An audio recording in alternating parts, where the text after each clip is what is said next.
A great deal has been written about the impact of inflation and the Fed's continued interest rate hikes on commercial real estate.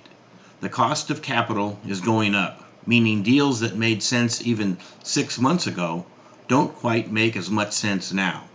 Increasing land, labor, and material costs, along with gas pump and energy sticker shock, are making it more difficult to construct and renovate. Let's take a look at these charts to see what's happening in the market and to get a better perspective of things. This first chart shows homeowners have had record gains in the past couple of years, and that's without having to do anything to earn it. Most of the money has been created by the simple fact that housing, in short supply and high demand across America, has appreciated at a record pace during the pandemic. The second chart here shows the tappable equity from homeowners across America. You can see the significant increase in equity over the last 4 to 5 years, and it's quite significant. So anyone having trouble in foreclosure or anything like that has very significant equity to tap into in order to sell or refinance in order to save their home. This next chart shows nationwide how supply will be significant for some but rough for others. Southern California should see a high housing shortage and a need for more permits in the outlying or more inland areas. The coastal areas will see a significant shortage in housing.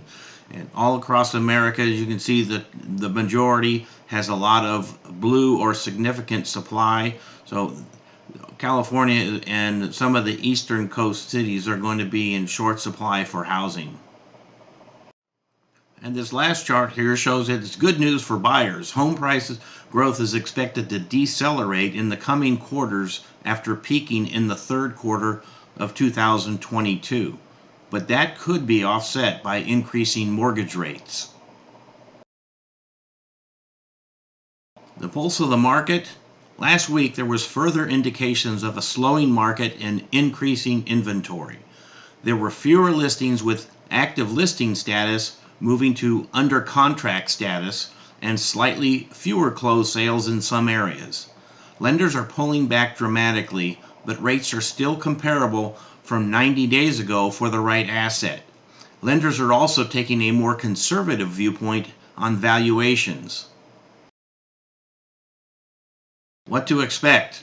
For listing inventory, I expect continued increasing inventory, continued price reductions, and slightly longer days on market.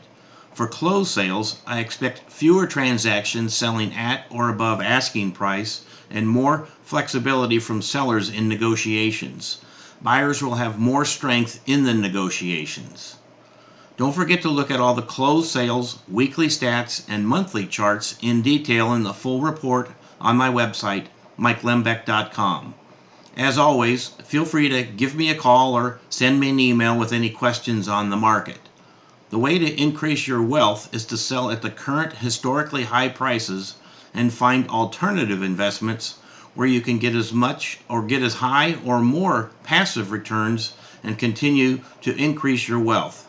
Let me know if you'd like to have me analyze your situation and property to help determine your equity position for a potential sale or 1031 exchange.